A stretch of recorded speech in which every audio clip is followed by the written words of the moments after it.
شروع کرتا ہوں اللہ کے نام سے جو بڑا مہربان رحایت رحم کرنے والا ہے۔ بلال چمکنی چینل میں خوش آمدید، محبت و برا سلام۔ سامعین محترم، دو عورتوں کا عجیب واقعہ پیش خدمت ہے۔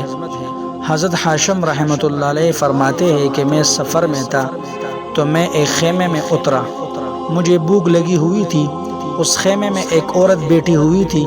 میں نے کہا بہن بھوک لگی ہے، کھانا مل جائے گا؟ کہنے لگی کہ میں مسافروں کے لیے کھانا پکانے بیٹھی ہوں، جا اپنا راستہ بدل لے۔ کہنے لگی کہ بھوک ایسی تھی کہ میں اٹھ نہ سکا، میں نے سوچا کہ یہیں سستا کر چلا جاؤں۔ اتنے میں اس عورت کا خاوند آ گیا۔ اس نے مجھے کہا مرحبا مرحبا، کون ہے آپ؟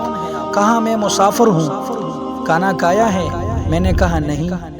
اس نے کہا کیوں؟ مانگا تھا نہیں ملا؟ کہا ظالم، تو نے اسے کھانا ہی نہیں کھلایا۔ اس نے کہا مسافروں کے لیے بیٹھی ہوں، مسافروں کو کھانا کھلا کر اپنے گھر خالی کر لوں؟ ایسی بد اخلاقی میں خاوند نے بیوی سے کوئی بدتمیزی نہیں کی۔ کہا کہ اللہ تجھے ہدایت دے۔ آپ صلی اللہ علیہ وسلم نے فرمایا کہ بہترین مرد جو بیوی کے ساتھ اچھا سلوک کرے۔ انہوں نے کہا اچھا تو اپنا گھر بھر لے۔ پھر اس نے بکری ذبح کی، اس کو کاٹا اور گوشت بنایا، پکایا، کھلایا اور ساتھ پھر معذرت بھی کی اور ان کو روانہ کیا۔ چلتے چلتے آگے ایک جگہ پہنچے، اگلی منزل پر بھی ایک خیمہ آیا، وہاں پناہ ڈالا تو ایک خاتون بیٹھی تھی۔ کہا بہن مسافر ہوں، کھانا مل جائے گا؟ اس عورت نے کہا مرحبا، اللہ کی رحمت آ گئی، اللہ کی برکت آ گئی۔ اب میں آپ کو سچ بتاؤں، ہماری بوڑھیا دائیاں، ہم نے اپنی پردائیاں کو بھی بچپن میں دیکھا، کوئی مہمان آتا وہ خوش ہو کر کہتی اللہ کی برکت آ گئی، نوکرانیوں کو ہٹا کر خود کام کرنا شروع کر دیتی۔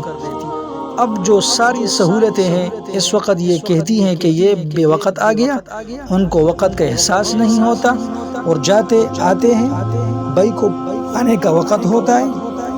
بہرحال تو اس خاتون نے کہا ماشاءاللہ مہمان آ گیا، برکت آ گئی۔ جلدی سے بکری ذبح کی، پکائی اور پکا کر اس کے سامنے رکھی تو اس پر اس کا خاوند آ گیا۔ خاوند نے کہا کون ہیں آپ؟